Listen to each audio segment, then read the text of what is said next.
व्यक्त करता हूं। इस समिट का भारत में होना भारत के साथ ही पूरे ग्लोबल साउथ के लिए गर्व का विषय है। इस समिट में एआई जगत के हुज हू यहां पर मौजूद है। दुनिया के 100 से ज्यादा देशों का रिप्रेजेंटेशन, दुनिया के कोने कोने से यहां आए महानुभाव इसकी सफलता को नई ऊंचाई पर ले जा रहे हैं। इसमें यंग जनरेशन की जो उपस्थिति हमने देखी है वो एक नया विश्वास पैदा करती है। आमतौर पर नई टेक्नोलॉजी को लेकर कुछ लोगों में शुरुआती में संदेह होता है, लेकिन जिस तेजी और भरोसे के साथ दुनिया की युवा पीढ़ी एआई को स्वीकार कर रही है, उसकी ओनरशिप ले रही है, एआई का इस्तेमाल कर रही है, वो अभूतपूर्व है। यहां एआई समिट की एग्जीबिशन को लेकर भी बहुत उत्साह रहा है। खासकर यंग टैलेंट बहुत बड़ी संख्या में आया है।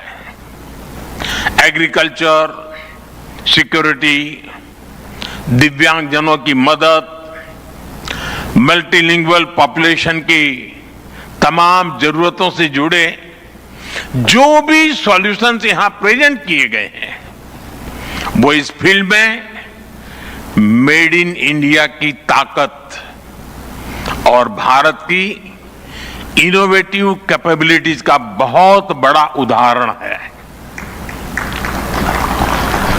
साथियों, मानव इतिहास में हर कुछ शताब्दियों के बाद एक टर्निंग पॉइंट आता है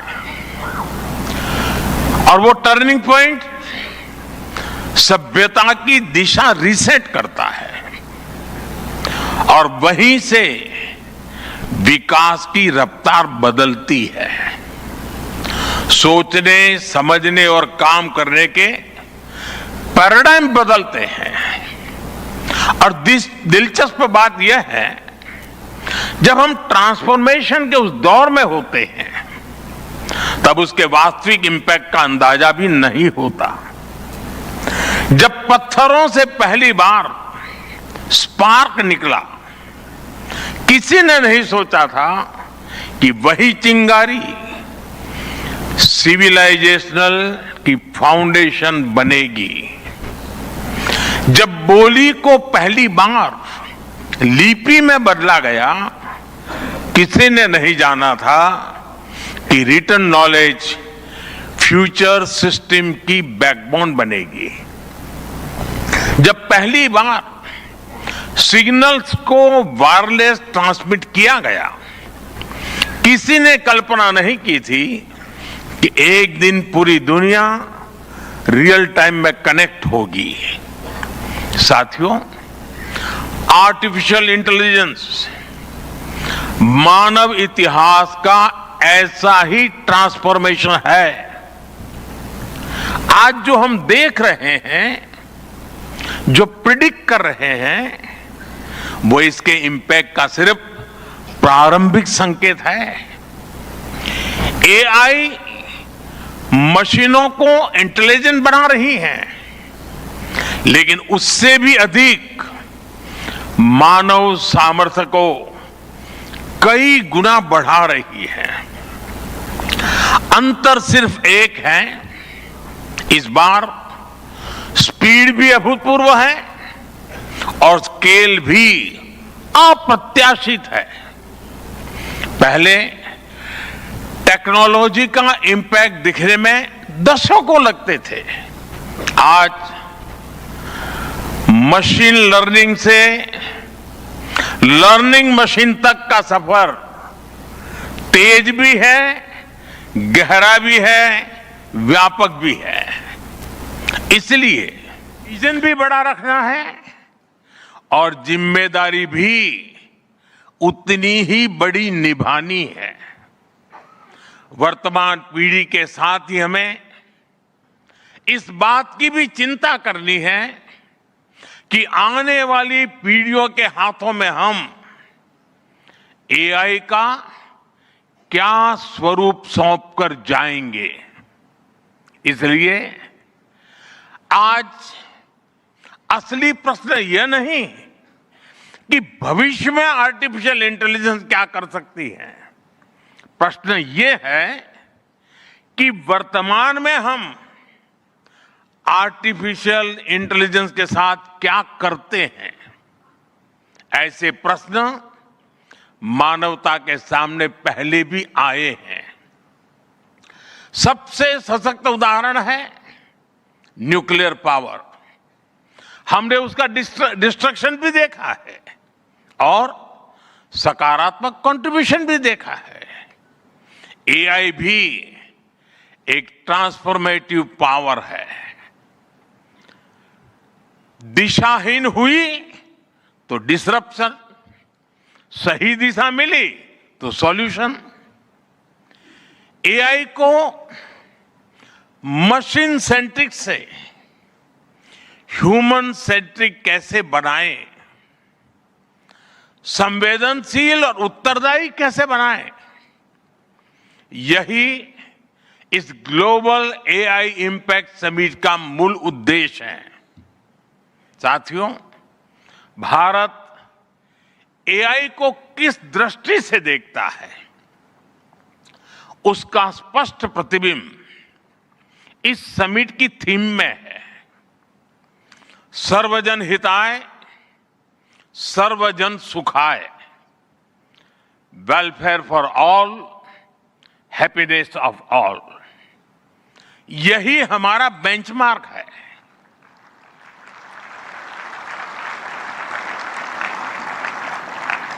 एआई के लिए इंसान सिर्फ डेटा पॉइंट न बन जाए, इंसान सिर्फ रॉ मटेरियल तक सीमित न रह जाए। इसलिए एआई को डेमोक्रेटाइज करना होगा, इसे इंक्लूजन और एम्पावरमेंट का माध्यम बनाना होगा और विशेष रूप से ग्लोबल साउथ में। साथियों, हमें एआई को ओपन स्काई भी देना है और कमांड भी अपने हाथ में रखना है। जैसे जीपीएस होता है, जीपीएस हमें रास्ता सुझाता है, लेकिन होती है। आज हम एआई को जिस दिशा में लेकर जाएंगे, वैसा ही हमारा भविष्य तय होगा। साथियों, आज new Delhi AI impact summit में मैं एआई के लिए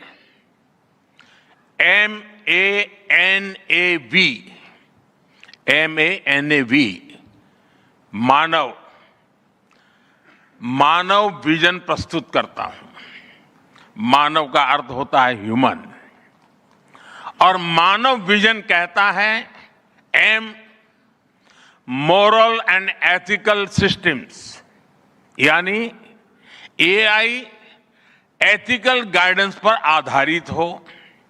A अकाउंटेबल गवर्नेंस, यानी transparent rules, robust oversight. And national sovereignty, यानी जिसका डेटा उसका अधिकार।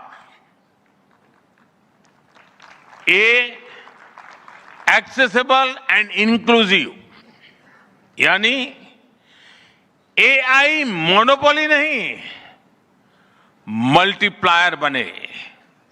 V वैलिड, एंड लेजिटिमेट, यानी एआई लॉफुल और वेरीफाइबल हो। भारत का ये मानव विजन 21वीं सदी की एआई आधारित दुनिया में मानवता के कल्याण की अहम कड़ी बनेगा। साथियों, दशकों पहले जब इंटरनेट की शुरुआत हुई तो कोई सोच भी नहीं पाता था कि इससे कितनी जॉब्स बनेगी। यही बात एआई में है। आज कल्पना करना मुश्किल है कि आने वाले समय इस फील्ड में किस तरह की जॉब पैदा होगी। एआई का future of work pre defined नहीं है। ये हमारे निर्णय पर, हमारे कोर्स ऑफ एक्शन पर निर्भर होगा। मैं समझता हूं हमारे लिए फ्यूचर ऑफ वर्क एक नई अपॉर्चुनिटी है। ये ह्यूमंस और इंटेलिजेंट सिस्टम्स के साथ मिलकर काम करने का युग है। We are entering an era where humans and intelligent systems co-create, co-work, and co-evolve. Home connectivity. With equal humility, I would like to announce that Geo will play an even bigger role in India's AI transformation. Today, on behalf of the Reliance Group and Geo Intelligence, I want to make 3 announcements. Announcement 1. Geo connected India to the internet era. Geo will now connect India to the intelligence era. We will deliver intelligence to every citizen, every sector of the economy, and every facet of social development and every service of government. Geo will do so with the same reliability, quality, scale, and extreme affordability that transformed connectivity. India cannot afford to rent intelligence. Therefore, we will reduce the cost of intelligence as dramatically as we did the cost of data.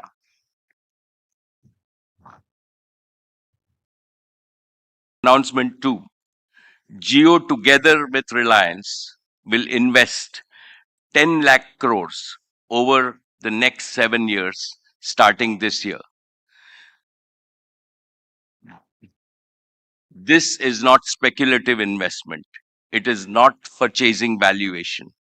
This is patient, disciplined, nation-building capital designed to create durable economic value and strategic resilience for decades to come. Distinguished participants, the biggest constraint in AI today is not talent or imagination. It is scarcity and high cost of compute. Therefore, here is my third announcement. Geointelligence will build India's sovereign compute infrastructure through 3 bold initiatives. 1, gigawatt scale data centers. We already started construction on multi-gigawatt AI-ready data centers at Jamnagar. Over 120 megawatts will come online in the second half of 2026 this year, and a clear path to gigawatt scale compute for training and large scale inference. 2, our green energy advantage. We have an in-house energy advantage with up to 10 gigawatts of ready green power, surplus anchored by solar in both Kutch and Andhra Pradesh. 3, a nationwide edge compute. An edge compute layer deeply integrated with Geo's network will make intelligence responsive, low latency, and affordable, close to where Indians live, learn, and work. From Kirana stores to clinics, from classrooms to farms, intelligence will live at the edge. Our resolve is clear. make intelligence as ubiquitous as connectivity. When compute becomes infrastructure, innovation will become inevitable. Friends, geointelligence is guided by five non negotiable principles. First, AI for India's deep tech and advanced manufacturing leadership, reaching not just large enterprises, but agriculture, small businesses, and the informal sector. Geointelligence will not simply be a search or an ask tool, it will primarily be a resource for multiplying productivity and efficiency. Second, world leading multilingual AI capability across all Indian languages. When farmers and artisans speak to AI in their own words and students learn in their own mother tongue, this is not convenience, this is inclusion. Jio AI Bharat की भाषा में बोलेगा, भारत की संस्कृति में फूलेगा और भारत की मिट्टी में फलेगा. Third, responsibility, security, data residency, and trust as Geo's core guarantees, not afterthought. Fourth, we will provide, we will prove that AI does not take away jobs. Rather, it will create new high skill work opportunities. And fifth, the AI story has shifted from who has the best model to who can build the strongest ecosystem for speed and scale of usage. Therefore, we will build deep partnership ecosystem with Indian enterprises, startups, IIT, IISC, and research institutions. We will work shoulder to shoulder with India's leading industrial groups to embed AI across manufacturing, logistics, energy, finance, retail, agriculture, and healthcare. We will empower startups with affordable compute and co development platforms. We will aspire to produce global breakthroughs in compute architecture, foundation models, and energy efficiency, designed in India, rooted in our values, powered by our talent, and scaled for humanity. And we will partner with the very best tech companies in the world, not as importers of intelligence, but as co architects of a new AI century. Dear friends, I believe that social relevance, not momentary craze, should drive AI growth in India. Geo has already started AI applications for the most pressing challenges in inclusive development. In education, we have Geo Shikshak, an adaptive AI teaching assistant in 22 languages. When 250 million school children and 50 million students in higher education are empowered by AI, teachers, no power on earth can match India's talent wealth. In healthcare, Geo Arogya AI delivering first medical guidance in under 5 minutes in local languages on any phone. In agriculture, Geokrishi, converting satellite imagery and precision weather into simple voice first advice to 140 million farmers to help improve their income. In everyday life, Geo Bharat IQ, a voice first AI companion helping Indians learn, earn, and access government services at Bharat scale. From wearables to fully connected homes, Geo Frames, an AI glass device, and next generation AI devices will make intelligence truly ambient, as effortless, and as natural as human conversations. Through Geo Hotstar, AI will multiply Indian creativity with multilingual storytelling. We will popularize India's rich cultural heritage with futuristic technology, enhancing India's soft power globally. Friends, this inaugural Global AI Impact Summit in India has received a massive response. What does that show? It shows that AI is now becoming a people's movement worldwide. The success of this movement hinges critically on global cooperation and not polarization. Be it chips or rare earths, AI works its magic through sharing, not hoarding, through collaborations, not conflicts. The unique strength of India is that India serves as the vital bridge connecting the global south and the global north. After all, south or north, east or west, all of us have only one earth, one family, and one future. Today, at this summit, let us all pledge to transform this noble aspiration into reality using the most powerful gift of the human mind, AI. Let us combine intelligence with empathy and let us build a better future for all. Thank you. Jai Hind.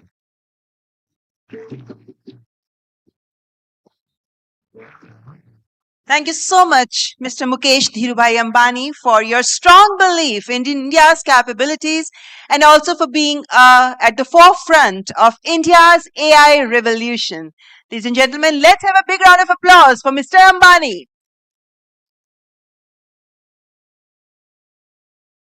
And now, I would like to invite Sir Damis Hassabis.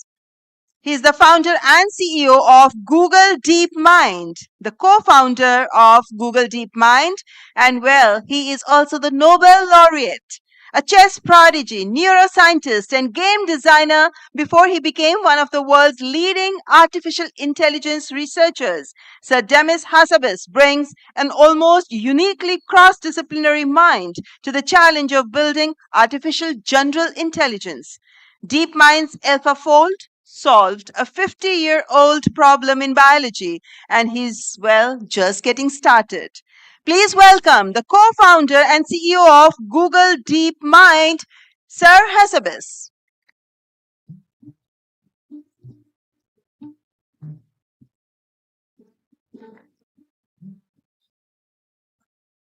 Thank you. It's a huge honor to be here today with so many of my esteemed colleagues from industry, academia, and government.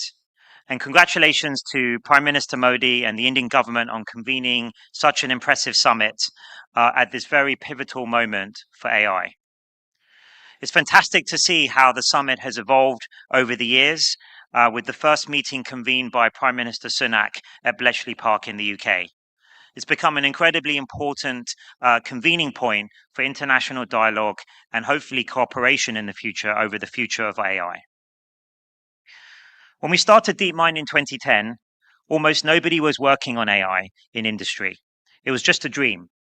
And it's been incredible to see how in the last 15 years, where we've come from the beginnings, those humble beginnings, to now where we are today, where the whole world is talking about AI.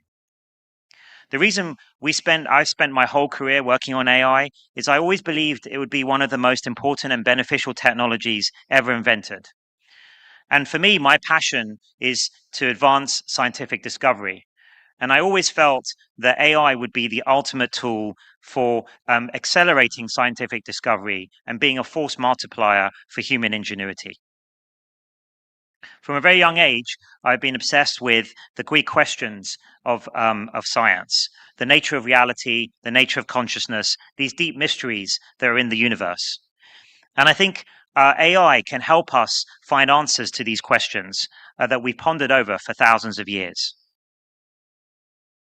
We're already starting to see the beginnings of this with systems like AlphaFold that we built to solve the 50-year grand challenge of protein folding. And we hope that this will just be the first example of amazing advances in science and medicine that have been enabled by AI. And we and others are working on many other branches of science now to bring AI tools to help advance material science, fusion, physics, and mathematics. In fact, almost every branch of science and medicine can be impacted by AI. And now in 2026, we're another threshold moment where AGI, artificial general intelligence, is on the horizon, maybe within the next 5 years. And we're seeing these general purpose systems, foundational model systems, becoming increasingly capable almost week by week. So this is obviously an amazing opportunity that we should all grasp, economic and productivity, as well as in the sciences. But it's also something that we have to approach with humility and understanding that we don't have all the answers yet as to how this technology is going to develop and to be deployed into the world.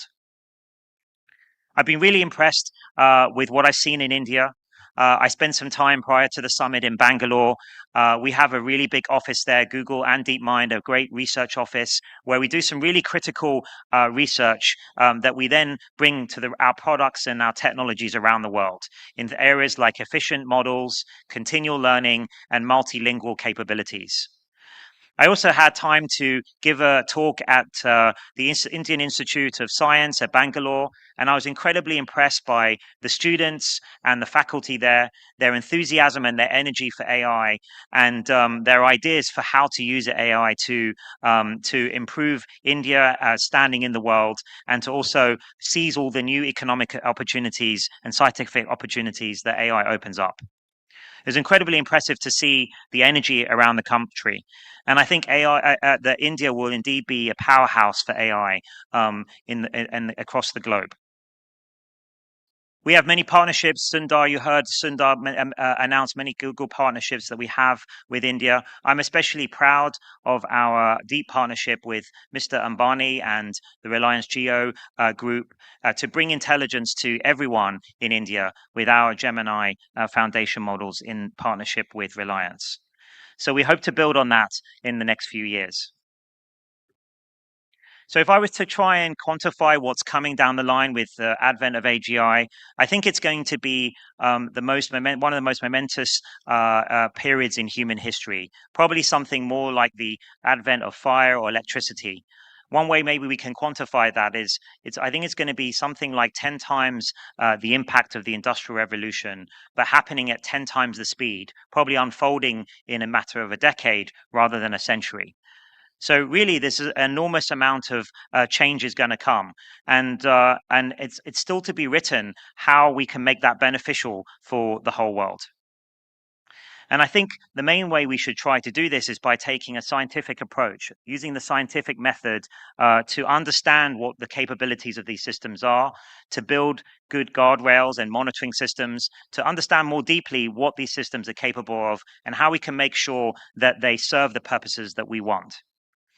And then, of course, simultaneously, we also have to be bold to grasp these new opportunities to advance science and medicine and to improve human health and the human condition that society and the globe badly needs.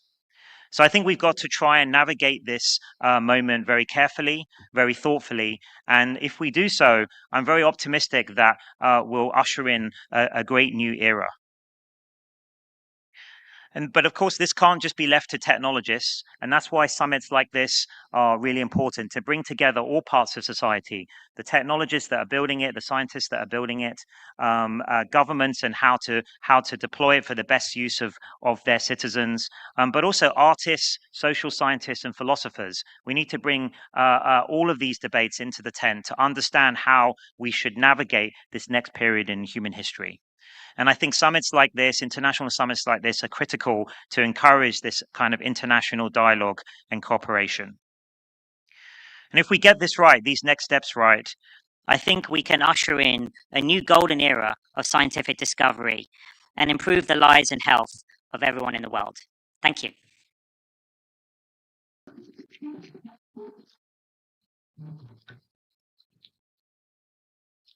Thank you so much, Sir Hassabis, for your very profound and illuminating address. We really thank you. Sincere gratitude to your address. Ladies and gentlemen, and now I would like to invite Mr. Vishal Sikka. He's the founder and CEO of VNI. As CEO of Infosys, Vishal Sikka has led one of the most ambitious transformations in Indian IT history before leaving to build VNI, a company focused on human-centered artificial intelligence. He is a computer scientist by training, a philosopher by temperament. He is one of the most original thinkers of the intersection of AI and enterprise. Please welcome the founder and CEO of VNI, Mr. Vishal Sikka. Thank you so much. Thank you so much for that. Wow, wonderful introduction, and what an amazing event. I want to share 3 points from a long time that I have spent in AI. My first point is that what we see today in the world of AI, people who know what they are doing with AI are astonishingly effective with AI. Recently, a friend of mine, he and I were students together at Stanford. He has a large service that he runs, open public service. That service was built by 15 people, very world-class engineers, over 9 months. Recently, he rebuilt that service entirely by himself in 14 days using one of the generative AI coding tools. So if you are counting, that is about a more than 250 times improvement in productivity. Now he's a genius, and not everyone gets a 250 times productivity gain. But you will see that people who understand how to use AI are astonishingly effective with it. And I had a similar experience recently with a customer of mine who is a distributor of home goods. And one of their main suppliers shut down their factories in one of their countries. And they did analysis using our product, all kinds of simulation scenarios. And over a few days, they reached the decision that they need to exit that country entirely. I asked him, such a monumental decision to get out of an entire country, how long would that have taken you before? And he said easily it would have taken a year, and it would have involved heavy duty consultants and things like that.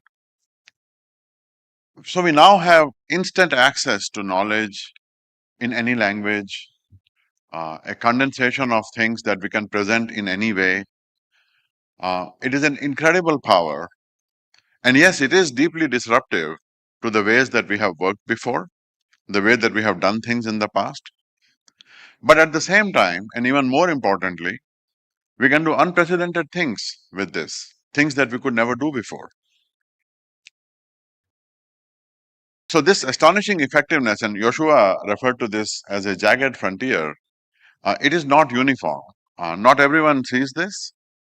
So that's my second point.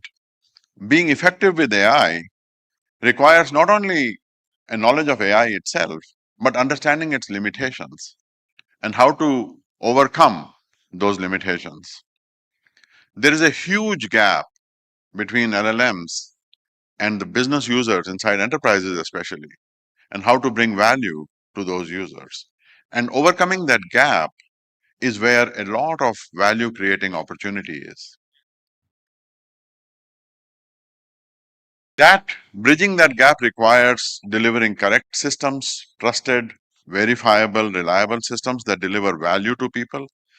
My own company works in this area, a layer that sits above the language models and delivers value to business users while ensuring correctness and things like that.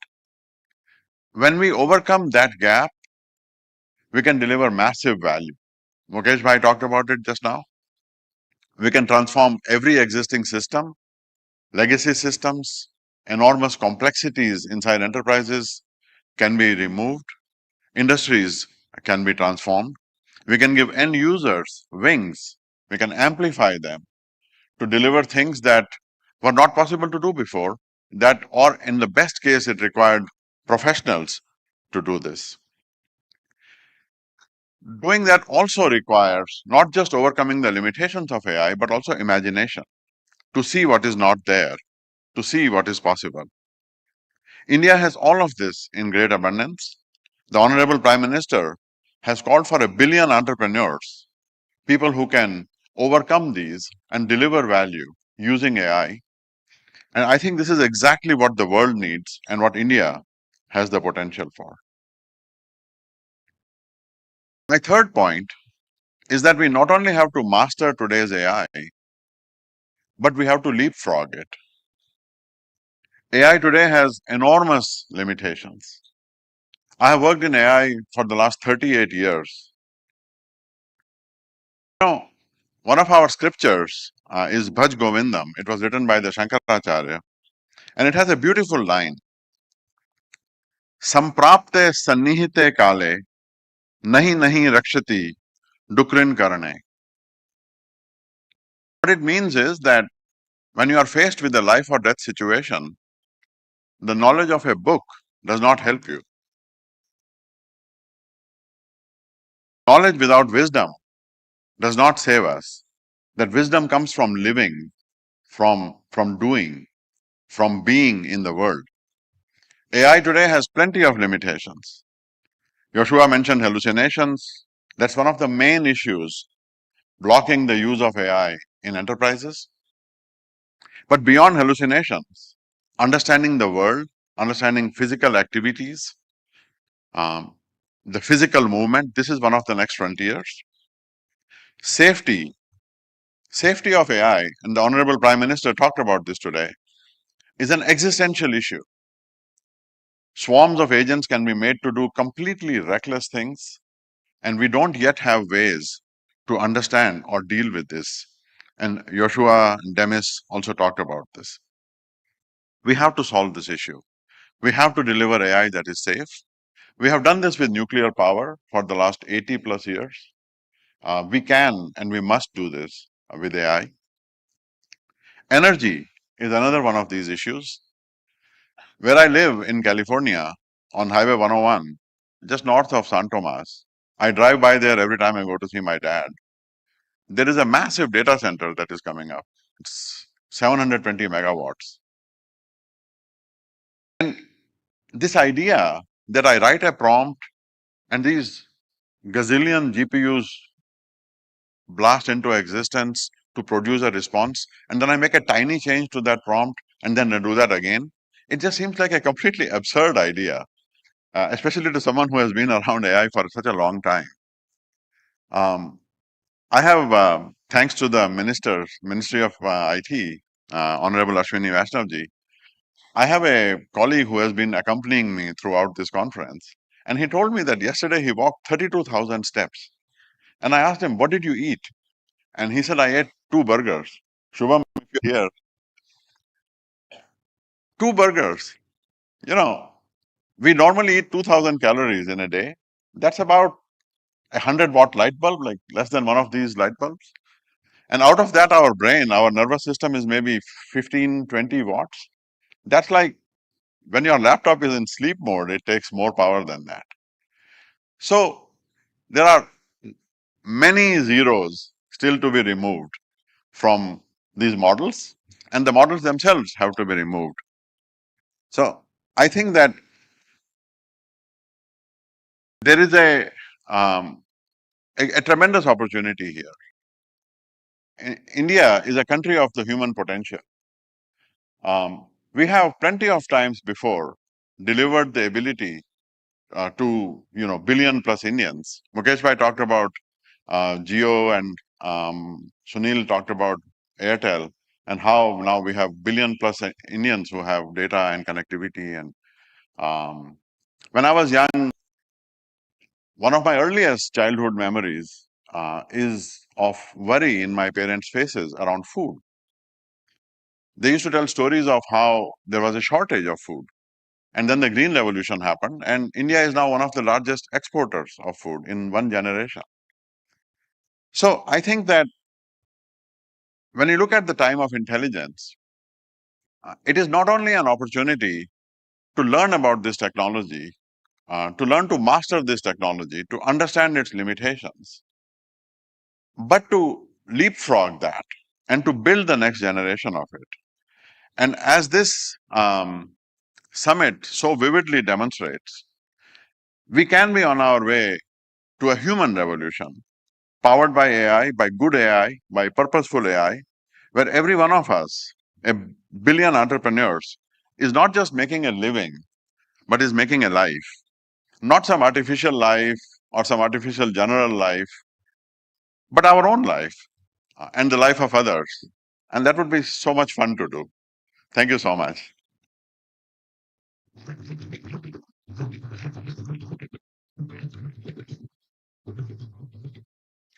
Thank you so much, Mr. Sikka, for your profound and very interesting remarks. And of course, your work at VNI also exemplifies the transformative potential of artificial intelligence. And with this movement on the stage, you can make out that now we are heading into a fireside conversation. And well, this would be a remarkable conversation we're going to have with Mr. Nandan Nilekani, co-founder and chairman Infosys, and Dario Amodei, founder of Anthropic. And before I invite our guests on the stage, let me say a few words about Mr. Nandan Nilekani, who is the architect of Aadhaar, the world's largest biometric identity system, and the intellectual godfather of India's digital public infrastructure movement.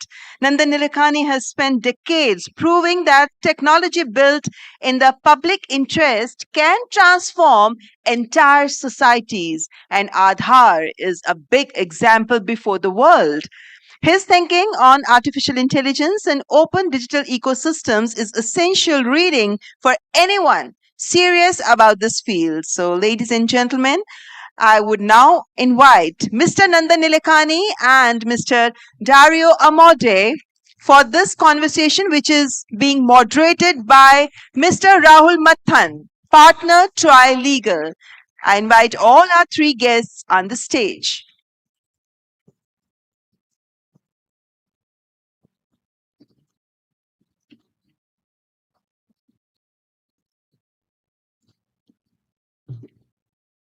Please welcome our guests on the stage. Thank you.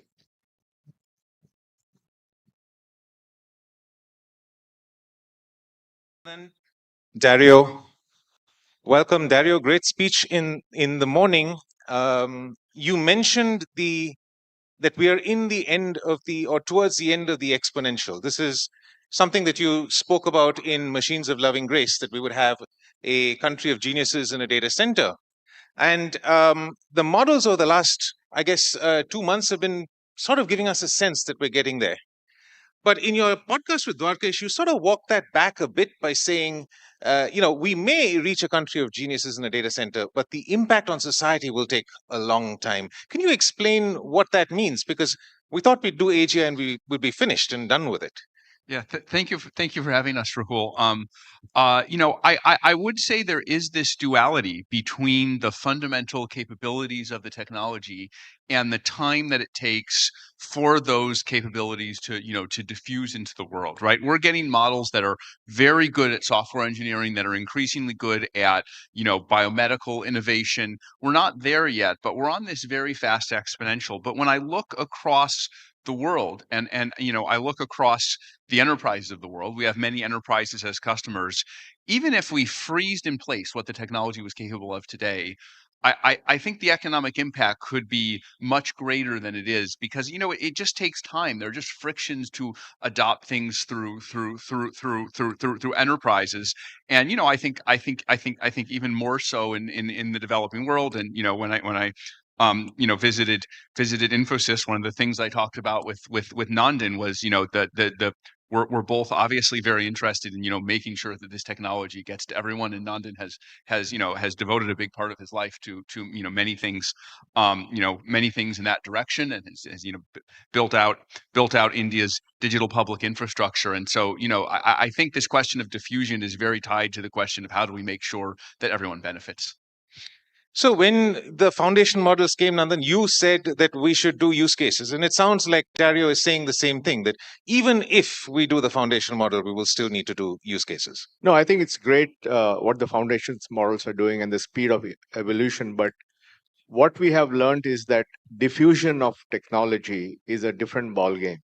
And how do you get technology to 1 billion people? And I think India, we have a little bit of experience with that. 1.4 billion people on Aadhaar, 500 million people on UPI, 20 billion transactions a month, the world's largest cash transfer system, the largest financial inclusion system, you name it, all that stuff.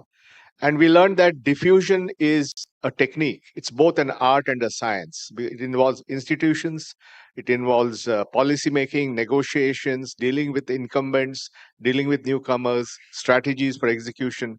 So the whole, trust building, so a whole host of things. And I think if all the investments in AI are going to deliver the value to society, not to just to individuals.